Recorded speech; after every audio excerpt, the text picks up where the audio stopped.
एक famous YouTuber influencer डकी भाई की वीडियो थी जो गालिबन 52 मिनट की वीडियो थी और उस पर खासे व्यूज़ भी आए। तकरीबन 14-15 मिलियन व्यूज़ तो उस वीडियो के ऊपर पड़ चुके हैं। तो ये कैसे हो सकता था कि हम उसके ऊपर कमेंट ना करें। इंटरेस्टिंगली हम डकी भाई से रब्ता कर रहे थे और हमारी बात भी हो गई, लेकिन फिर बावजूद वो हमारे इस पॉडकास्ट का हिस्सा नहीं बन सके।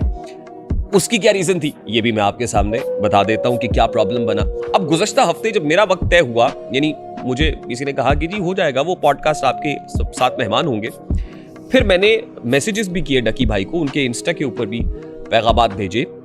मैंने कहा आपके साथ जो कुछ हुआ बिल्कुल जस्टिफाइड नहीं है और मैं ये मानता हूं कि जस्टिफाइड नहीं है, और मैं ये भी मानता रहूंगा कि जिस तरह का कंटेंट उसने हमेशा किया है, वो रोस्टिंग जिसको कहते हैं, जिसमें गालम गलोच है, जिसमें कसाफतों को मेरी सकाफत बनाने की कोशिश की गई, जिसमें लच्चरपन को कल्चर का नाम देने की कोशिश की गई, मैं कभी उसको सपोर्ट नहीं करूंगा। लेकिन जो कुछ हुआ वो भी जस्टिफाइड नहीं है। मैंने कहा कि मैं इस पे आपके साथ खड़ा हूं।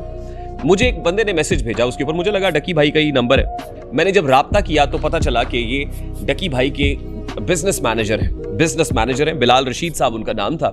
बिलाल साहब से मैंने कहा कि हुजूर हम चाहते हैं कि ये दास्तान जरा हमारे सामने भी आके सुनाएं और हमें भी पता चले कि वो कौन सा बिग ब्रदर और कैसे आपको मैसर आ गया, तो हम भी थोड़ा सा अनफोल्ड करें इस स्टोरी को। उन्होंने कहा देखें, बात यह है कि अभी तो हमारे पास बहुत सारी रिक्वेस्ट आई हुई है, अभी हम सिर्फ उन रिक्वेस्ट को केटर कर रहे हैं कि जो पैसे दे रहे हैं, यानी हमें पॉडकास्ट में आने के जो पैसे दे रहे हैं, तो बताइए आप कितने पैसे देंगे। मैंने कहा देखिए हमारी प्रिंसिपल पोजीशन ये है, आप छोड़िए सफेद पोश सहाफी से पैसे मांग रहे हैं आप, ना हम पैसे देते हैं ना हम पैसे लेते हैं। अब पैसे दे के आपके साथ हम क्या, मतलब सबसे पहले तो जाहिर है लाखों में आप ये कह रहे हैं कि हमें पैसे दे और फिर हम आपके पॉडकास्ट में आएंगे, तो हम ये नहीं कर सकते। तो इसलिए मैं अपने देखने वालों को ये बता रहा हूं कि गुज़श्ता हफ्ते का पॉडकास्ट इसलिए नहीं हो सका।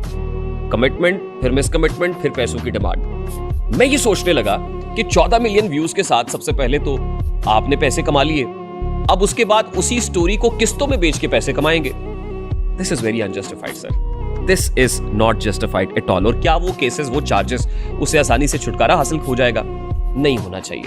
Principally that charge sheet, those questions still remain the same.